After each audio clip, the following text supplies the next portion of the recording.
نحمده ونصلي ونسلم على رسوله الكريم اما بعد فاعوذ بالله من الشيطان الرجيم بسم الله الرحمن الرحيم ان الله وملائكته يصلون على النبي يا ايها الذين آمنوا صلوا عليه وسلموا تسليما اللهم صل على سيدنا وشفيعنا مولانا محمد بارك وسلم صلاۃ و سلام علیک یا رسول اللہ صلی اللہ تعالی علیہ وسلم۔ گزشتہ دن آپ حضرات نے اس حوالے سے درس کو سماعت کیا کہ نبی پاک صلی اللہ علیہ وسلم کی اس امت کو ایک ترجیح دی گئی کہ اللہ رب العزت کا خوف و خشیت اس قدر ہوتا ہے پتھروں کو کہ وہ بھی پھٹ جاتے ہیں، اپنی جگہ سے ہٹ جاتے ہیں، اور کچھ ایسے ہیں کہ ان کے اندر سے چشمے جاری ہو جاتے ہیں۔ یہ تمام چیزیں آپ نے سماعت کی۔ مسلسل آنے والی جتنی آیتیں ہیں یہ بنی اسرائیل کی اوصاف، ان کی صفاتوں کو بیان کر کے امت کو یاد دلایا جا رہا ہے اور بتایا جا رہا ہے کہ تم اپنے اندر ویسی ہٹ دھرمی کو داخل نہ کرنا۔ آگے کی آیتیں چند میں آپ کے سامنے اور پیش کرتا ہوں۔ قرآن مقدس میں اللہ رب العزت ارشاد فرماتا ہے افتطمعون ان یؤمنوا لکم وقد کان فریق منہم یسمعون کلام اللہ ثم یحرفونہ من بعد ما عقلوہ وہم یعلمون۔ تو اے مسلمانوں، کیا تم یہ امید رکھتے ہو کہ یہ تمہاری وجہ سے ایمان لے آئیں گے؟ حالانکہ ان میں ایک گروہ وہ تھا کہ وہ اللہ کا کلام سنتے تھے اور پھر اسے سمجھ لینے کے بعد جان بوجھ کر بدل دیتے تھے۔ یہاں بات جو چل رہی ہے یہودیوں کے حوالے سے یہ ہے۔ انصاری صحابہ کرام کے بارے میں فرمایا گیا کہ ان کو ایسا تھا، اس بات کی حرص تھی یہودی بھی اسلام قبول کر لیں، کیونکہ جو صحابہ کرام میں سے بہت سارے لوگ مسلمان ہونے سے قبل جو زندگی تھی، اس زندگی کا معاملہ ایسا تھا کہ ان کا اٹھنا بیٹھنا ان کے ساتھ ہی گزرتا تھا۔ جیسے بہت سارے لوگ ہوتے ہیں دوستی ہو جاتی ہے، اب آپ جس جانب راغب ہوتے ہیں ایک بار اپنے دوست کے بارے میں بھی خواہش کرتے ہیں کہ یہ بھی اس جانب آ جائے۔ جب غلط اور صحیح کا پتہ چلتا ہے تو بالخصوص آپ کوشش کرتے ہیں کہ میں جس طرف راستہ پا رہا ہوں میرا جو دوست ہے وہ بھی اس کی جانب آ جائے۔ تو یہاں یہودیوں کے بارے میں جو انصار صحابہ کرام تھے ان کے اندر یہ خواہش تھی کہ کاش یہ بھی مسلمان ہو جاتے تو اچھا ہوتا، اور چونکہ ان کے حلیف بھی تھے تو اب اس پہ اللہ رب العزت نے کہا کہ کیا تم اس بات کا امید رکھتے ہو کہ تمہاری وجہ سے یہ ایمان لائیں گے؟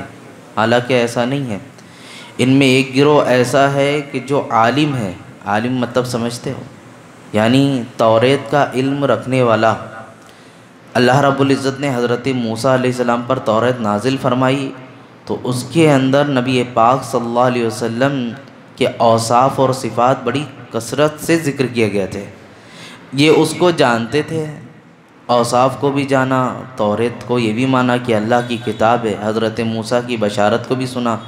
ساری چیزیں سننے کے باوجود ان کے اندر یہ معاملہ پیش آیا کہ انہوں نے اس کو جھٹلایا، بدلنا شروع کر دیا۔ تحریف کرنا مطلب ہوتا ہے چیزوں کو بدل ڈالنا۔ ان کے بدلنے کی وجہ بھی یہ تھی کہ اگر ہم نہ بدلیں گے تو جس کے بارے میں ہم انہیں بتائیں گے یہ نبی تو وہی ہیں، ساری صفاتیں ان کے اندر پائی جا رہی ہیں، لہٰذا ان کے اندر یہ تبدیلی کر دو، کتاب میں ہی بدل ڈالو، کتاب کو ہی بدل ڈالو۔ یہی وجہ ہے کہ توریت، زبور، انجیل یہ آسمانی بڑی کتابیں ہیں، سب میں تحریف کی گئی، سب میں تبدیلی آئی، سب کو بدلا گیا۔ لیکن جب قرآن مقدس نازل ہوا تو اس کی ایک آیت کا ایک حرف بھی کوئی نہیں بدل سکتا، کیونکہ اس کی ذمہ داری اللہ رب العزت نے خود اپنے ذمہ لے لی کہ اس کا کوئی ایک لفظ بھی بدل نہیں سکتا۔ اور آپ دیکھیں آج کتابی شکل میں لوگ اسے مٹانے کی کوشش کریں، قرآن مقدس کو، اس کی توہین کریں۔ بہت سارے ناہنجار قسم کے ایسے لوگ بھی ہیں کہ جنہوں نے زبر زیر کی غلطیاں بھی کی ہیں۔ بہت سارے قرآن میں آپ دیکھیں گے کہ لفظ کو جہاں لفظ لا حرف نہیں کے ذریعے اظہار ہوتا ہے، قرآن مقدس میں ہے کہ مؤمنین جنت میں جائیں گے انہوں نے لا يدخلوا کا لفظ لیا ہے کہ مومنین جنت میں نہیں جائیں گے، اور ہمارا حال کیسا ہے؟ ہم قرآن اٹھاتے ہیں غفلت میں، تو بس ہم نے عربی سیکھی ہے، ہم عربی پڑھتے جا رہے، اس کا معنی تو پتہ ہوتا نہیں، تو بہت ساری جگہوں پر اس طرح غلطی ہو جاتی ہے۔ لیکن کتابی شکل میں اگرچہ یہ غلط کر دیں، اللہ رب العزت نے اس کی حفاظت کا ذمہ لیا۔ قرآن مقدس اگر کتابی شکل میں نہ بھی موجود ہو تو الحمدللہ ہمارے درمیان ننھے ننھے بچے اپنے سینوں میں قرآن محفوظ رکھے ہیں، یہ اللہ کا فضل ہے۔ باقی دنیا کی کوئی سے بھی مذاہب اٹھا لو اور اس کو بولو کہ تمہارے مذہب سے ریلیٹڈ جو کتاب ہے شروع سے لے کر آخر تک ایک بیٹھک میں سنا کر دکھا دو تو جانے، کوئی نہیں لا سکتے، چیلنج ہے، کوئی لا ہی نہیں سکتا۔ لیکن الحمدللہ ہمارے یہاں مدارس کا رخ کریں، جہاں جہاں مدارس دینیہ چل رہا ہوتا ہے اس مدرسے میں جائیں، کوئی نہ کوئی ایک بچہ ایسا ضرور ہوتا ہے جس کا اپنا ایک ریکارڈ ہوتا ہے کہ ہم نے ایک بیٹھک میں قرآن سنایا ہے، اور یہ بچوں کا مطمع نظر بھی ہوتا ہے کہ ہم مدرسے میں آئے ہیں تو قرآن ایسا یاد کرنا ہے کہ بیٹھوں تو صبح سے لے کے شام تک ایک بیٹھک میں قرآن سنا بھی دوں، ایسا حال ہوتا ہے۔ تو یہ قرآن کریم کا ذمہ اللہ رب العزت نے لے لیا۔ اب یہاں پر تفسیر میں بہت ساری اہم نکات پیش کیے گئے۔ ایک بہت ہی پیارا نقطہ جو پیش کیا گیا وہ یہ کہ یہودی کے عالم تھے، کتابوں کا علم رکھتے تھے، انہوں نے حقیقت کو چھپایا، لوگوں کے سامنے غلط چیزیں پیش کی، بدل کے پیش کی، اس لیے بگاڑ پیدا ہوا۔ اگر یہی یہودی عالم چیزوں کو نہ چھپا رہے ہوتے اور اچھی طرح سب کے سامنے پیش کر رہے ہوتے تو یقین جانے امید تھی شاید یہ بھی مان جاتے، ہو سکتا تھا یہ بھی مان جاتے، ایمان لاتے۔ لیکن جب انہوں نے دیکھا کہ ہماری کتابوں میں ان کے کوئی اوصاف ہی نہیں ہے، کوئی صفت نہیں ہے، تو انہوں نے جھٹلانا شروع کر دیا۔ تو زمانے میں فتنے کا بہت بڑا سبب اگر جہلا کے درمیان بنتا ہے تو علماء کے ذریعے بھی بنتا ہے۔ آج بہت ساری جگہوں پہ اسٹیج لگا کر ایک گروہ دوسرے گروہ کو گالی دے رہا ہے، علماء کو کیا سمجھ میں آئے گا؟ علماء کو کیا مطلب آپ کیا بتانا، یہ جہلا کو، یہ عوام کو کیا سمجھ میں آئے گا کہ کس میٹر پہ ہو رہا ہے؟ اگر آپ کو بہت زیادہ اصلاحی کرنی ہے تو میں تو ہمیشہ کہتا ہوں بیٹھو ایک دوسرے سے بات کر لو، سیدھی بات ہوتی ہے۔ عوام کے درمیان بات کرو گے پھر عوام میں ہوتا کیا ہے، کچھ گروہ کے لوگ ایسے ہوتے ہیں جو ان کے ماننے والے ہوتے ہیں، کچھ گروہ کے آپ کے ماننے والے ہوتے ہیں۔ اسٹیجوں پہ معاملات تو ہو جاتے ہیں، ختم ہو جاتے ہیں، لیکن جانے کے بعد جس جگہ یہ معاملہ ہوتا ہے ان کے گھروں میں پھر نہ اتفاقی پیدا ہو جاتی ہے، زبان کو دراز کرنا، اب یہ ان کو گالی دیتا ہے وہ ان کو گالی دیتا ہے۔ پروگرامات کرانے کا مقصد کیا ہوتا ہے؟ لوگوں میں اصلاح کرنا، ان کو بچانا۔ ہاں اگر کوئی فاسق و فاجر ہے جس کے شر سے بچانا، جیسے کوئی ڈاکو ہے اور آپ اسے اچھا سمجھتے ہیں اور معلوم ہے یہ کچھ دن اس کے ساتھ رہتا ہے اور گھروں کو لوٹ کر لے کے چلا جاتا ہے، تو ذمہ داری ہے آپ کی کہ وہاں کھڑے ہو کر آپ اسے بتا دیں کہ دیکھو ایسے شخص سے بچ کر رہو۔ لیکن دینی معاملات اگر ہے اور آپ کے مزاجی اعتبار سے کچھ اختلافات ہے تو اس کے لیے یہ ضروری نہیں کہ عوام کے اندر بولتے بیٹھیں، آپ کی ذاتیات کو لے کر، اپنی ذاتیات کو لے کر لوگوں میں ڈسکس نہیں کرنا چاہیے، بلکہ اپنی اگر عقائد کے متعلق ہے، کسی کا عقیدہ گڑبڑ ہے کہ اب یہ اس کے پیروکار میں جائے گا تو اس کے عقیدے پہ بھی فرق پڑے گا، تو آپ پر فرض ہے کہ آپ اس سے سمجھائیں کہ اس کی پیروکاری میں مت رہے ورنہ تمہارا بھی ایمان جانے کا خدشہ ہے۔ تو یہ سب پہلو ہوتا ہے، ایک عالم کے بگڑنے سے زمانے میں بگاڑ پیدا ہو جاتا ہے۔ اسی لیے بہت پیاری بات کہی گئی کہ عالم کا مقام و مرتبہ کیا ہے؟ موت العالم موت العالم، ایک عالم کی موت عالم کی موت ہوتی ہے، یہ ایسے ہی نہیں کہا گیا، ایک عالم کی موت عالم کی موت ہوتی ہے، کیونکہ زمانہ ان کو دیکھ کر چل رہا ہوتا ہے، انہیں رہنما بنا ہوتا ہے، ان کے پیچھے اپنے آپ کو صرف کر دیا ہوتا ہے۔ تو میرے عزیزو یہ قرآن کے اسلوب سمجھیں کہ قرآن نے کیا سمجھایا ہمیں۔ قرآن نے بتایا نا کہ عالموں کی وجہ سے انہوں نے حقیقت کو چھپایا، رسول پاک صلی اللہ علیہ وسلم کے اوصاف کو چھپایا، اس لیے یہودی جو دوسرے افراد تھے وہ ان کے پیچھے چل بیٹھے۔ اور نبی پاک صلی اللہ علیہ وسلم کے اوصاف کے حوالے سے ایسا نہیں صرف توریت میں ہے، جتنے بھی انبیاء علیہ السلام آئے تھے، جتنے بھی یکے بعد دیگر سب نے بشارت دی تھی کہ وہ نبی آنے والے ہیں، وہ نبی آنے والے ہیں، وہ نبی آنے والے ہیں، سب نے اپنے اپنے اعتبار سے بشارت دی تھی۔ اب یہاں پر مفسرین یہ بھی کہتے ہیں کہ جس طرح ہم میلاد مناتے ہیں، میلاد میں بہت سارے ایک گروہ آتا ہے بگاڑ، اس میں بھی حضور صلی اللہ علیہ وسلم کے اوصاف کو چھپانا، الگ الگ باتیں کرنا۔ کوئی کہتا ہے کہ نہیں انہیں علم غیب نہیں تھا، کوئی کہتا ہے انہیں اختیار نہیں تھا۔ یہ نبی پاک صلی اللہ علیہ وسلم کی صفتیں ہیں، اس کو چھپاتے ہیں یہ اپنی جانب سے۔ اور جو بھولے بھالے بیچارے ہیں ان کی جانب سے یا رسول اللہ مت پکارو، یا حرف وہ عربی سکھاتے ہیں، معلوم ہے عربی کا ایک قاعدہ ہے، یا جو ہوتا ہے جب کوئی سامنے موجود ہوتا ہے تو اس کو ہم پکارتے ہیں۔ جیسے ہم نے کہا اے فلاں شخص، تو اے فلاں کس کو کہیں گے؟ جو سامنے موجود ہوگا۔ اسی اے کو عربی میں کہیں گے یا زید یا حامد، تو یہ بھی ہو گیا اے حامد اے زید۔ تو یہ کہتے یا رسول اللہ کیوں کہتے؟ وہ تو موجود نہیں ہے نا، یا کا لفظ نہیں کہو، یہ بھی غلط ہے۔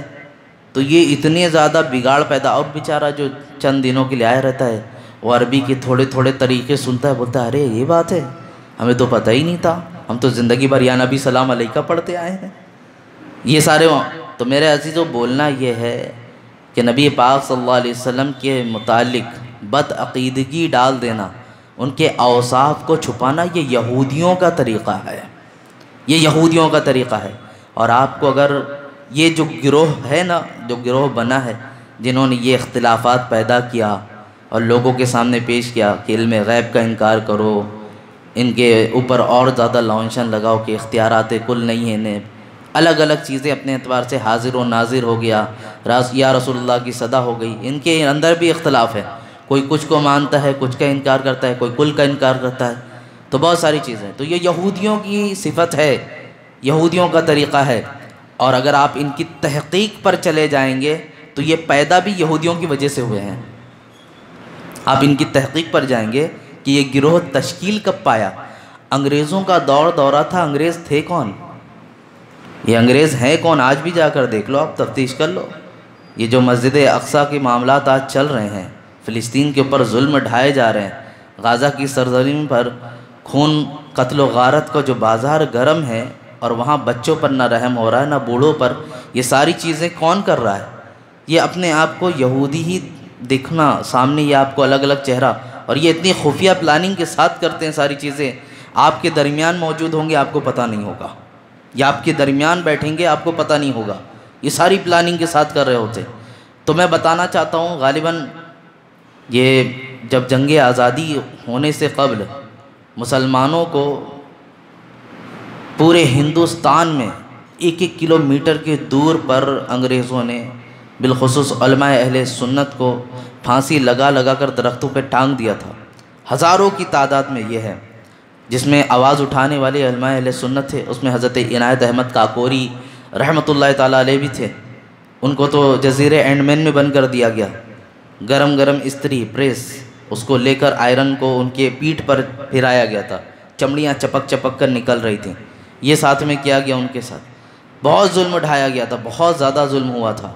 یہ ساری چیزیں کرنے کے بعد بھی دیکھیں کہ مسلمان ابھی بھی خاموش نہیں ہے، مسلمان ابھی بھی خاموش نہیں ہے۔ ہم غلام بنانا چاہتے ہیں لیکن یہ غلامی کی زنجیر کو توڑ رہے ہیں۔ کون ایسا فرمان ہے، کیا ایسا ہے ان کے درمیان جو غلامی آج بھی اختیار نہیں کر رہے؟ تو مسلمان نے تو یہی کہا، غلامی 1400 سال پہلے میرے آقا نے ختم کی ہے، لہذا اب کوئی غلام نہ ہوگا، سب آزاد ہیں۔ یہ نعرہ تھا، کوئی غلام نہ ہوگا، سب کے لیے آزادی ہے، غلام کسی کے لیے نہیں بنے گا، غلامی جب تک تھی تب تک تھی، میرے آقا نے غلامی کو ختم کر دیا ہے، اب کوئی غلام نہ بنے گا۔ تو میرے عزیزو یہ ساری چیز سن کر اچھا ان کے نبی کے فرمان کتنے معاملات ہیں، اس لیے ان کو بدزن کرو ان کے نبی کے حوالے سے۔ جب ان کی محبت ان کے دلوں میں ہی کم ہو جائے گی، یقیناً ان کے اندر سے جذبہ ایمانی بھی کم ہوگا، ان کے فرامین کی اہمیت بھی کم ہوگی۔ اب ان کے درمیان کہا پھر یہ تو ہم سے بات سنیں گا نہیں، تو ایک کام کرو، یہ اپنے علماء کی بات سنتے نا، ان کے جیسے کلمہ پڑھنے والے لوگ تیار کرو۔ اور ہوا ایسا، میں یہ صرف ہوائی فائرنگ نہیں کر رہا ہوں، یہ جو اہل دیوبندی اور یہ سارے طبقے بنے، ان کی تفتیش کر لو، ان کے علماء خود کہتے ہیں یہ کب کب پیدا ہوئے ہیں، یہ کتنے سن تک موجود ہی نہیں تھے، کہاں سے ان کی ابتدا ہوئی، کہاں سے ان کا وجود ہوا، جا کے تحقیق کر لینا اس چیز کی، یہ کہاں سے پیدا ہوئے ہیں۔ تو عزیزان ملت اسلامیہ، ان کی پیدائش کے بعد ساری چیزیں ہونے کے بعد جب دیکھا مسلمانوں نے یہ تو ہمارے جیسے ہیں، کلمہ بھی ہمارے جیسا پڑھتے ہیں، نمازیں بھی ہمارے جیسی ہیں، ہم سے زیادہ عبادت کرتے ہیں، اتنی عبادت کرتے ہیں ماتھے پہ نشان تک آ جاتا ہے، اب یہ جو بولیں گے تو سچ بولیں گے، اب پہلے تو یہ کرتے بھی ایسے ہی ہیں، آج بھی ہمارے مسلمان کو لے کر جاتے ہیں اپنے ساتھ چلت پھرت کرنے کے لیے، کچھ دن ادھر گھمائیں گے ادھر گھمائیں گے، گھمانے کے بعد ہمارا نوجوان جاتا ہے اور پھر چند دن قرآن کی بات، حدیث کی بات، نماز کا طریقہ، وضو کے طریقے، یہ سب سیکھنے کے بعد اب آخری وقت میں آپ کو معلوم ہے خباثت ڈالنا شروع کر دیتے ہیں۔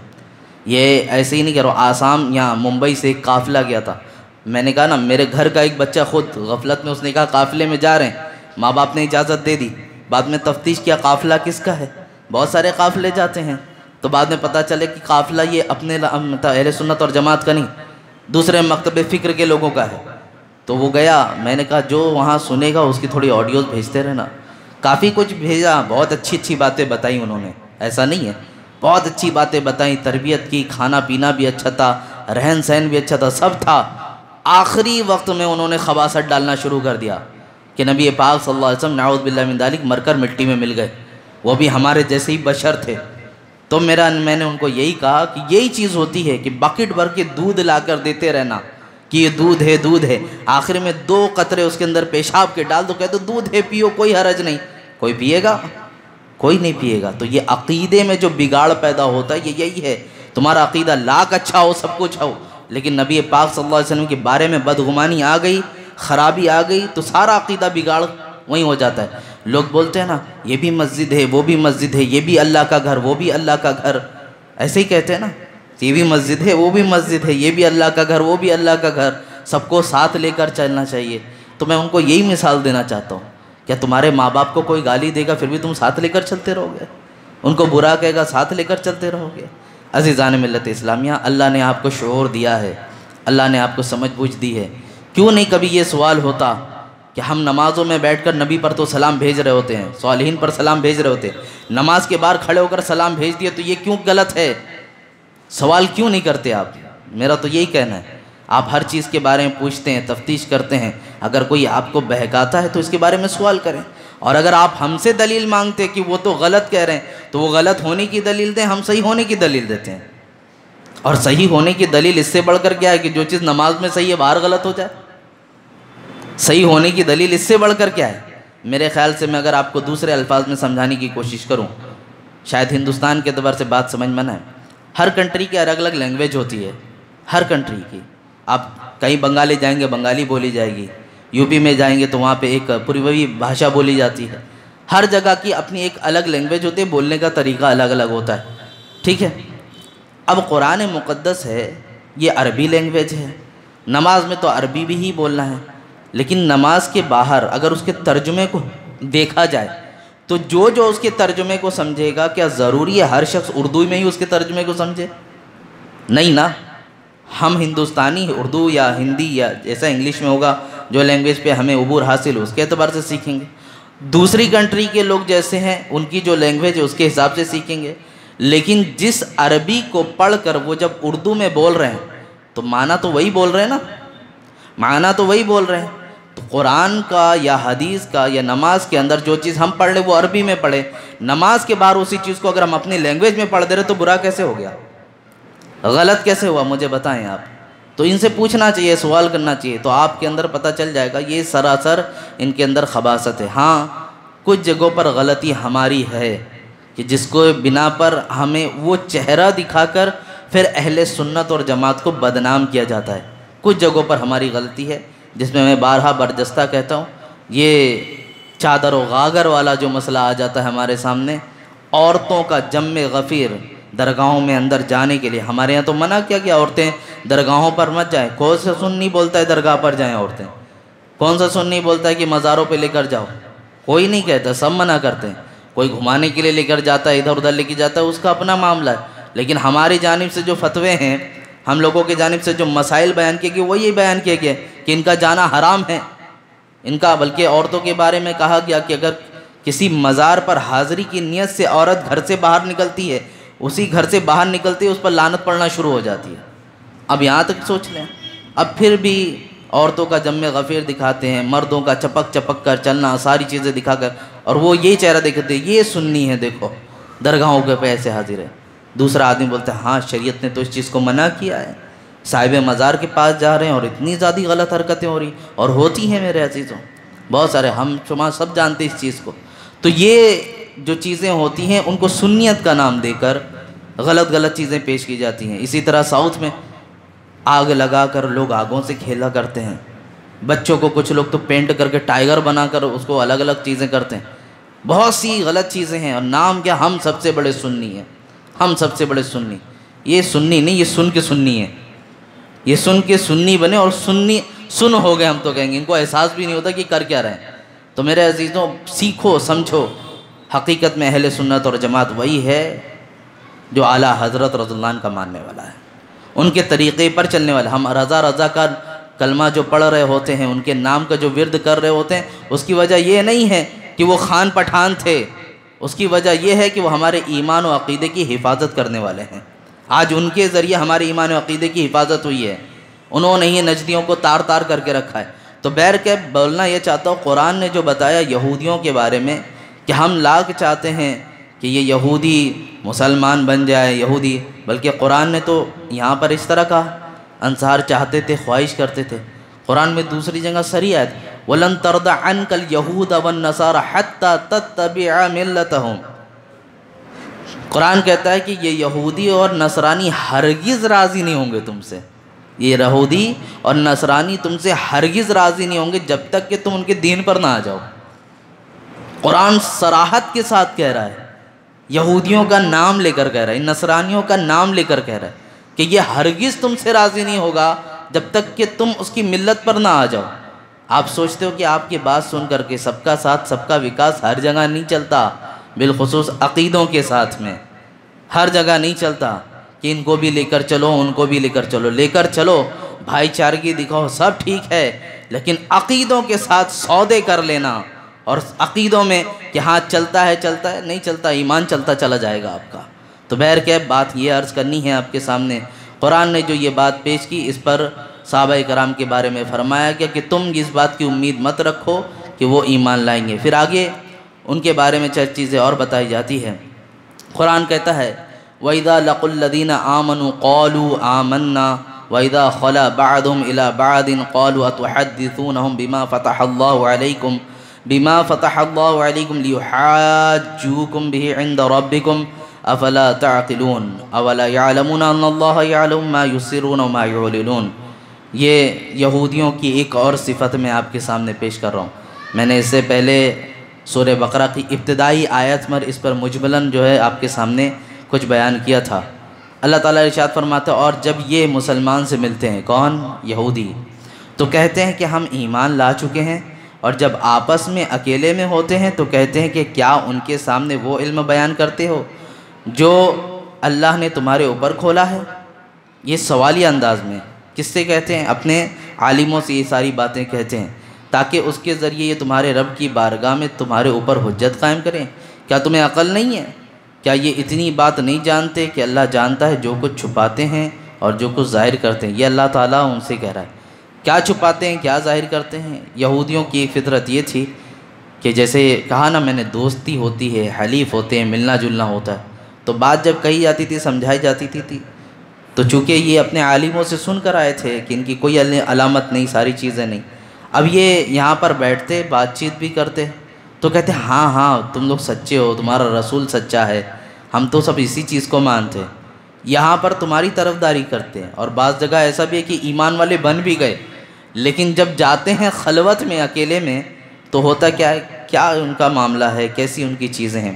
یہی چیز ہوتی تھی کہ یہودیوں میں بہت سارے گروہ ایسے تھے کہ وہ ایمان کا اظہار کرتے تھے، اور جب جنگوں کا معاملہ آتا تھا تو وہ جنگیں جس میں انہیں مال غنیمت ملتا تھا تو بہت خوش ہو جاتے تھے اور اسلام کی اتنی تعریف کرتے تھے، اسلام بہت اچھا ہے بہت اچھا ہے. اور جس جنگ میں یہ شریک ہوئے اور مسلمانوں کو شہید کیا گیا، ان کو نقصان پہنچا، تو ڈائریکٹ کیا کہتے تھے، ہمیں معلوم تھا یہ مذہب ہی ایسا ہے، ڈائریکٹ یہ مذہب پر لعن طعن کرنا شروع کر دیتے. تو یہ جو فطرت ہے، یہاں میں طبیعت بتا رہا ہوں، دو چہرہ اختیار کرنا، ذل وجوہ مت بنو، دو چہرے والے. ایک چہرہ رکھو جو جس کے سامنے وہی سب کے سامنے رکھو، ان کے منہ پر ان کی والی، ان کے منہ پر ان کی والی، یہ ہرگز مت کرو. یہ ذل وجوہ جو بنتے نا، کئی چہرے لے کر حاضر ہونا، یہ بالخصوص میں تو کہتا ہوں عورتوں کو بھی اس پر تنبیہ کرتا ہوں اگر عورتوں تک یہ بات پہنچتی ہے تو گھروں میں فتنے فساد جو ہوتے ہیں بالخصوص اس میں یہ پہلو بہت کارنما ہوتا ہے. ان کے پاس جانا، ان کی والی لگانا، اور جب ان کے پاس آ کر بیٹھنا تو ان کی والی سن کر اس کے پوری باتوں کو ادھر کھول کر کے رکھ دینا، دو رشتوں کے درمیان یہ فتنے فساد کرا دینا. تو عزیزان ملت اسلامیہ، تو یہ قرآن مقدس نے کہا کہ یہ جب آپس میں ملتے ہیں، اس میں ایک بات پیش بھی کی گئی. حضرت عبداللہ بن عباس رضی اللہ عنہ فرماتے ہیں یہودی منافق جب صحابہ کرام سے ملتے تو ان سے کہتے جس پر تم ایمان لائے ہو اس پر ہم بھی ایمان لاتے ہیں. یہ خود حضرت عبداللہ بن عباس فرما رہے ہیں، یہ ان کا کہنا بھی ہوتا تھا کہ تم جس پر ایمان لائے ہو ہم بھی تمہارے درمیان ویسے ہی ہیں. آج بھی بہت سارے بانام مسلمان ہیں. میں نے کہا نا، یہ گروہ جو بن کر آیا ہے ہمارے سامنے، کلمہ ہمارے جیسا پڑھتے ہیں، قرآن ہمارے جیسا پڑھتے ہیں، دکھتے ہمارے جیسا ہیں، ساری چیزیں ہیں. مسلمان بھی بولتا ہے ہاں یہ بھی مسلمان وہ بھی مسلمان، لیکن حقیقت سمجھو، حقیقت سمجھو. ایمان والے کون ہیں؟ منافق کون ہیں؟ منافق یہ مشرک سے بھی بدتر ہوتے ہیں. معلوم ہے آپ کو؟ ان الشرک لظلم عظیم کہا گیا، بے شک شرک میں سب سے بڑا گناہ ہے، لیکن جو منافق ہیں یہ اس سے بھی بدتر ہیں. انہوں نے ایمان کی حالت تو اختیار کی ہے ساری چیزیں، لیکن یہ منافقت دکھاتے ہیں. لوگوں کے سامنے ایمان والے بننا اور پیٹھ جب دکھا دیے تو فوراً اپنے ایمان سے پلٹ جانا اور اپنی حقیقت کو ظاہر کرنا. خیر، آگے کی آیتیں اور سماعت کر لیں. وَمِنْهُمْ أُمِّيُّونَ لَا يَعْلَمُونَ الْكِتَابَ إِلَّا أَمَانِيَّ وَإِنْهُمْ إِلَّا يَظُنُّونَ، اور ان میں کچھ ان پڑھ ہیں جو کتاب کو نہیں جانتے مگر زبانی پڑھ لینا یا کچھ اپنی من گھڑت، اور یہ صرف خیال و گمان میں پڑے ہوئے ہیں. قرآن کہتا ہے کچھ یہودیوں میں ان پڑھ بھی ہیں، وہ بیچارے سن کر کے آ جاتے ہیں اپنے عالموں کی ساری چیزیں. علماء کا تو ان کا معاملہ ایسا ہے کہ وہ جانتے ہیں، جاننے کے بعد بھی جو ان کے سامنے ان کو گمراہ کیا. لیکن جو پڑھے لکھے نہیں ہیں، انہوں نے سنا یا خالی دیکھ کر کے رٹ کر کے آ گئے، ان کے بارے میں ایسا کہا گیا. آگے ارشاد فرماتا اللہ تعالیٰ فَوَيْلُ الَّذِينَ يَكْتُبُونَ الْكِتَابَ بِأَيْدِيهِمْ ثُمَّ يَقُولُونَ هَذَا مِنْ عِنْدِ اللَّهِ لِيَشْتَرُوا بِهِ ثَمَنًا قَلِيلًا فَوَيْلُ لَهُمْ مِمَّا كَتَبَتْ أَيْدِيهِمْ وَوَيْلُ لَهُمْ مِمَّا يَكْسِبُونَ. تو بربادی ہے ان لوگوں کے لیے جو اپنے ہاتھوں سے کتاب لکھتے ہیں پھر کہتے ہیں یہ خدا کی طرف سے ہے کہ اس کے بدلے میں تھوڑی سی قیمت حاصل کر لیں. تو ان لوگوں کے لیے ان کے ہاتھوں کے لکھے ہوئے کی وجہ سے ہلاکت ہے، اور ان کے لیے ان کی کمائی کی وجہ سے تباہی و بربادی ہے. یہاں بہت پیاری بات ایک لکھی گئی ہے. یہ جو تحریف کرتے ہیں یہ صرف بولنے والی بات نہیں ہے، قرآن نے لکھا ہے کہ یہ بدل بھی رہے ہیں. اور بدلنے کی وجہ کیا ہوتی ہے معلوم ہے؟ کیوں بدلا انہوں نے؟ سب سے بڑی وجہ اس میں جب میں نے تفسیر میں پڑھا تو یہودیوں کے اندر ایک چیز نکلا، حسد کرنا. میاں حسد ہی تو تھا جو شیطان کو رجیم بنا دیا، مردود کر دیا. حسد ہی تو تھا، ورنہ کیا تھا؟ وہ کس مقام پر تھا؟ کن کے ساتھ رہتا تھا؟ یہ حسد ہی تو تھا، جلن ہی تو تھی. یہاں پر بھی جو بات کہہ رہے ہیں یہودیوں کو حسد اس بات پر ہوا، نبی پاک صلی اللہ علیہ وسلم جب مدینہ شریف میں آ گئے تو وہاں بالخصوص ان کے اندر حسد ایسا پیدا ہو گیا، لوگ جوک در جوک ان کی طرف جانے لگے، کلمہ پڑھنے لگے. اب ان کو لگنے لگا کہ ہماری سرداری ختم ہونے والی ہے اور لوگ ہمیں اہمیت دینا کم کر دیں گے. دوسرے الفاظ میں بولے تو دکان چلنی بند ہونے والی ہے. دوسرے الفاظ میں دکان اب ان کی بند ہونے والی، ایسا تھا. ظاہر سی بات ہے سرداری ختم ہو جائے گی، لوگ کوئی سنیں گے نہیں. تو یہ خدشہ آج بھی بہت ساری جگہوں پر رہتا ہے. جب کوئی کسی جگہ پر جاتا ہے نا تو پرانے والوں کو بڑا ڈر لگتا ہے، اب لوگ مجھ سے ملیں گے کہ نہیں، میرے ساتھ بیٹھیں گے کہ نہیں، بات کریں گے کہ نہیں، بہت ڈر لگتا ہے. اور اس حسد کی بنا پر سامنے والا بیچارہ کچھ بھی بولے نہ بولے، ان کی زبانوں سے بہت غلط سلط نکلتا چلا جاتا ہے، بہت ساری چیزیں. تو اس کی وجہ جو بنتی ہے یہ حسد بنتی ہے. حالانکہ وہ نادان ہے. میں ان کو کہنا چاہوں گا بڑھ چڑھ کر گلے لگاؤ، ساتھ میں مل کر رہو، دین کا کام آگے بڑھاؤ. دیکھو کتنا فائدہ ہوتا ہے اس میں. اور اس میں عزت آپ کی جو سینئر ہوتا ہے نا، پہلے سے جہاں کام کر رہا ہو، اس کی عزت اور بڑھتی کم نہیں ہوتی. کسی بچے کو اناپ شناپ بولنا، اس کے بارے میں زبان کو دراز کرنا، اس کے خلاف اگر بولنا، کسی کے لیے بھی اگر آپ ایسا کرتے ہیں، جیسے آپ کی جاب کو لے کر بھی میں کہتا ہوں، آپ کا کوئی سینئر تھا آفیسر، آپ آئے ابھی اور وہ کیسا تھا، ایک سینئر تھا آپ کی نگرانی میں ہے کہ آپ کو نگرانی کرنا ہے، لیکن اتھارٹی آپ کو ساری چیز کی دی گئی ہے. اب آپ کہنے لگیں گے اس نے یہ کام نہیں کیا، اس نے وہ کام نہیں کیا، تو جو آنے والا ہے اگر پچھلے کو بھی برا کرتے تو اس کی عزت جائے گی. اور اگر جو پچھلا ہے جو آنے والا اس کے بارے میں زبان دراز کرتا ہو تو اس کی عزت جائے گی. سالوں سے عزت بنائی ہوئی عزت کیوں ختم کرتے ہو؟ تو بڑے بزرگوں کا طریقہ بھی یہی رہا ہے. جب اپنے ممبروں پہ بزرگوں کو بلایا کرتے تو وہ اپنی تعریف نہیں کرتے تھے بلکہ یہ کہتے تھے یہ بڑی شخصیتیں ساری چیزیں سب ہونے کے بعد ہم نے دیکھا ہے جو بڑی شخصیت آئی ہوتی ہے وہ ان کی تعریف کر کے جاتی ہے. دوسرے معاملے میں اگر یوں کہہ دیں تو ایک مذاق اور لطیفے کے طور پر ہے تو مجھ کو حاجی بول میں تجھ کو حاجی بولتا ہوں. دوسرے الفاظ میں یہ تو مرا حاجی بگو من ترا حاجی بگو.